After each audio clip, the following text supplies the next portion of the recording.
தெரியணும். இப்போது பிளாஸ்டிக் இருக்க வெப்பத்தை கண்டா இலகும், ரைட்டு தானே? நெகிழின்னு பேர் இருக்குது. அப்படியே இலகி பற்றிக்கிட்டு எரியும்.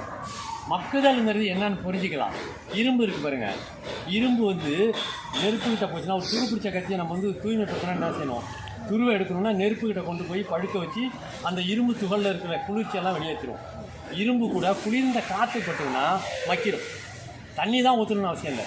இரும்பு தண்ணிக்கிட்ட போச்சுன்னா துரு பிடிச்சி கொஞ்சம் கொஞ்சமாக கரைஞ்சி மக்கிடும், துரு பிடிச்ச கத்தியாக இருந்தாலும்.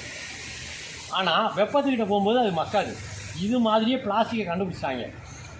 வெப்பத்துக்கிட்ட போனால் நெகிழும், தண்ணிக்கிட்ட போனால் அப்படியே விரைச்சிக்கும். அது தண்ணியில் கரையும் கிடையாது. இரும்பு ஆனால் தண்ணிக்கிட்ட போனால் கரைஞ்சி துருவாயிரும். துருவாகி தட்டுனீங்கன்னா பழப்பழம் கொட்டினும் கரைஞ்சிரும். அதேமாதிரி வெப்பத்துக்கிட்ட போனால் இரும்பு குயில் வரும். இது வெப்பத்துக்கிட்ட போனால் இலகிடும், தண்ணிக்கிட்ட போனால் அப்படியே திடப்பொருளாகி நிற்கும், கரையாது. தண்ணியில் கரைஞ்சாதான் மக்கிருமே, கரையாது. இது மாதிரி ஒரு சிக்கலான பொருளை கண்டுபிடிச்சாங்க.